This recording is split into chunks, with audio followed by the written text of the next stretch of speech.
Hello everyone, I'm Nurfadlina. I'm going to share with you today some demonstration on how to do exploratory data analysis with Power BI. So at the end of this video, it is expected that you will be able to explain the steps of EDA, Exploratory Data Analytics, and we will be able to perform EDA using Power BI. So these are the steps involved in data analytics process, from the data requirement specification, where you need to identify what is the goal from your data analytic process, and then the data collection, which relates to the data gathering and data wrangling, and then the data processing, which relates to what you want to transform the data into, and data cleaning, which is a crucial step before you start with the next step in data analysis, where you would use statistical and machine learning techniques to model the data and then to communicate the data. So exploratory data analysis is something that relates to the expression of your exploration or understanding of the data. It is with a purpose so that you would be able to understand and discover what's inside the data, and you would also repeat the process and include transformation activities to dig further into the data.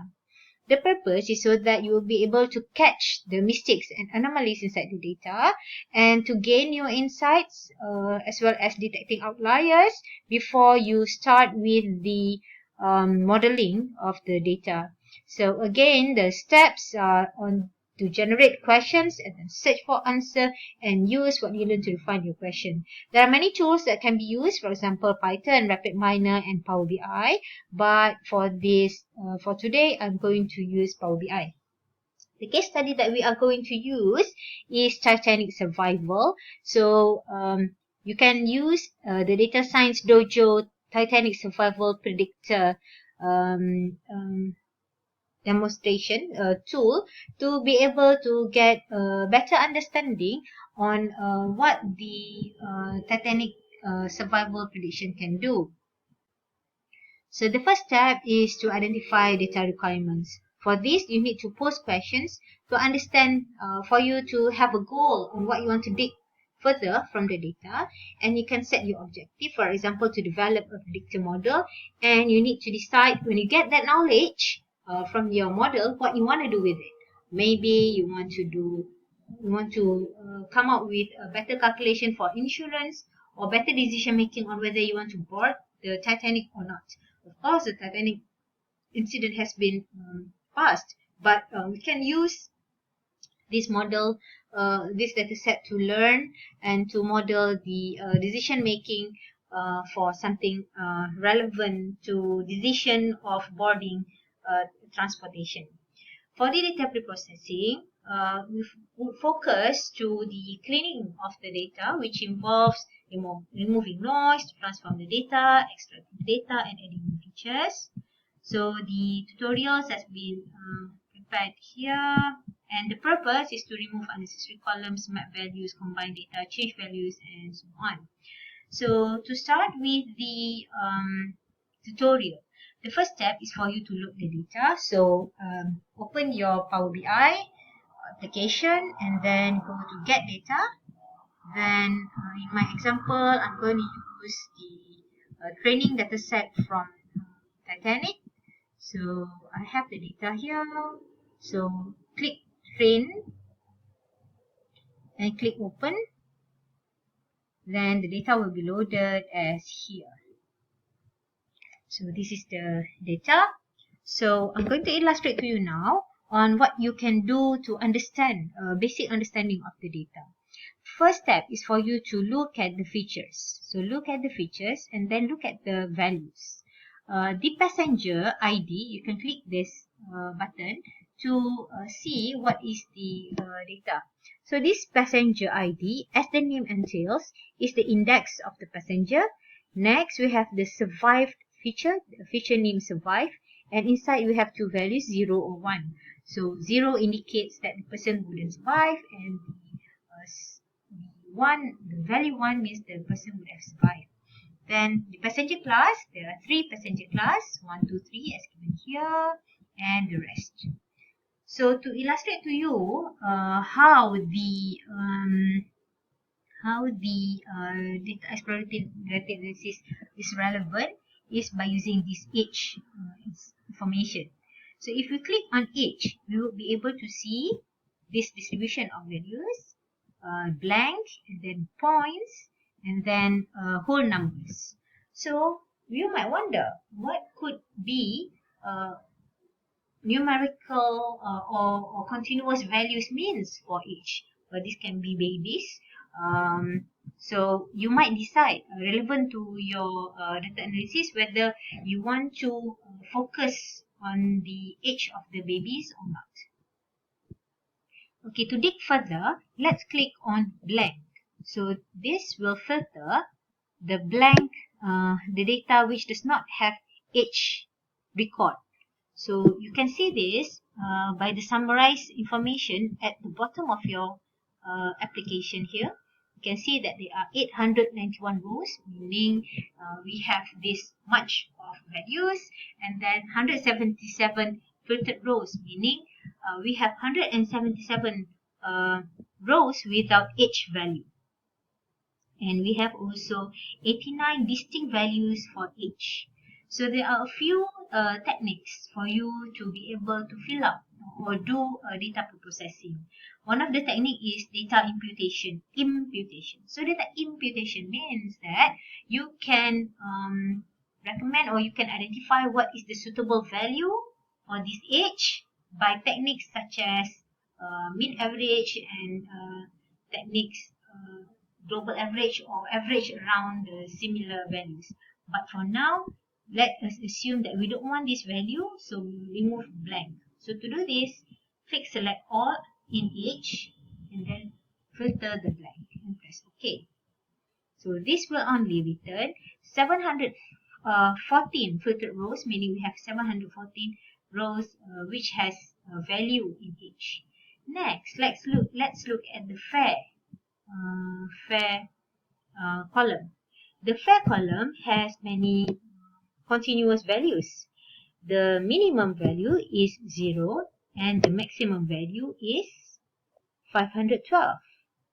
Oh, notice the value before 512 is 263.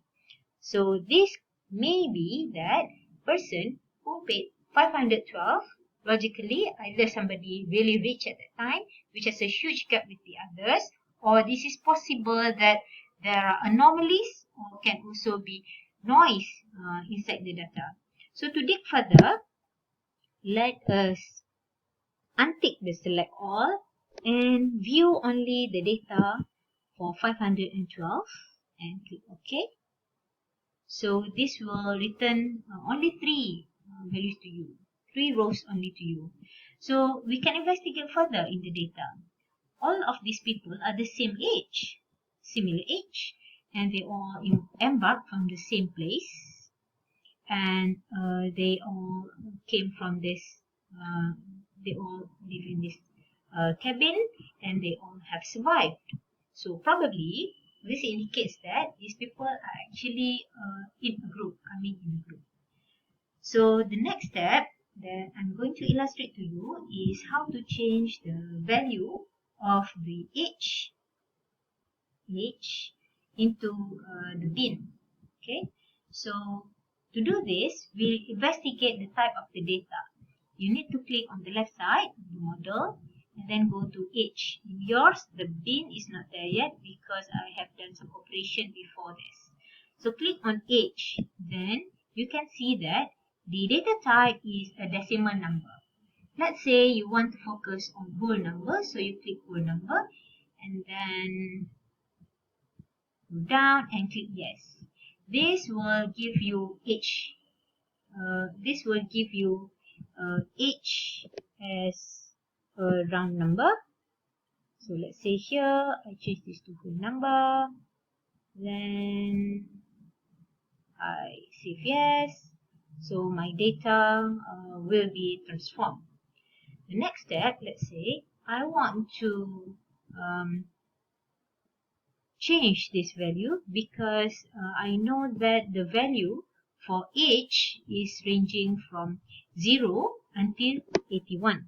So now age is a whole number. To do this, we can create groups, but we can create groups inside the page afterwards. Now I go back to the page part. So in this, at age, now all the age are becoming whole number, right? So let's say I want to introduce another column called age bins. So here, I click the three buttons next to age and I click new group. So what will happen is that I want to create groups of age. Because I know that the minimum value is 0 and the maximum value is 80, I want to group each of the passenger into groups of 10. So I have two options here to change the bin type to number of bin or size of bin. If we choose size of bin, this means that the data will be out of this 80 will be divided into size of 20 data in 4 bins. I don't want that. I want to have 10 bins. So I change this to 10 bins. Change the value. So this will create value of size 10 in each. Or better maybe, if I create 8, this will create values of 10. So meaning we will have one bin 0 to 10 and then 11 to 20 and so on. So I will remove this one because it's okay. So next I'm going to illustrate to you how to do the illustration. When we go into this page, we'll start with a new page. Okay, so let's say I want to illustrate the people by their age. So I have this, the age, and their survivability. So I just drag. So this will give me these values. So survive 0 and so on. Okay. So to change the visualization, you just click this visualization and it will illustrate to you. But here, no value. So I will drag the H means value here. And I will have good illustration. Next, to see the value, I'll click format. And I want the labels, data labels to be displayed.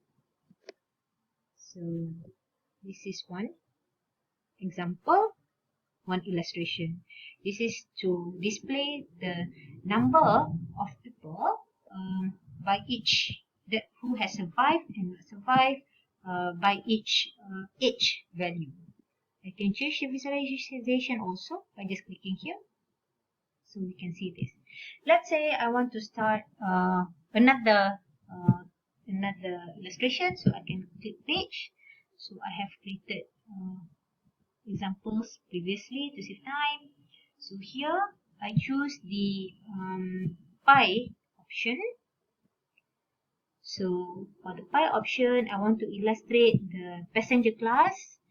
So passenger class here becomes 0, 1, 2, or 3. So upside here. And then the sex, right? In this example, the female only. So to remove the filter, I can click filter and I want all the sex to be displayed. It's female, so here I can change the filter to include male as well. So it will generate for me. Okay, I have illustrated even more data here. So this is an example. Look at the setup to plot the number of people that survive by age and by sex. This is to illustrate the portion of people who have survived by each passenger class and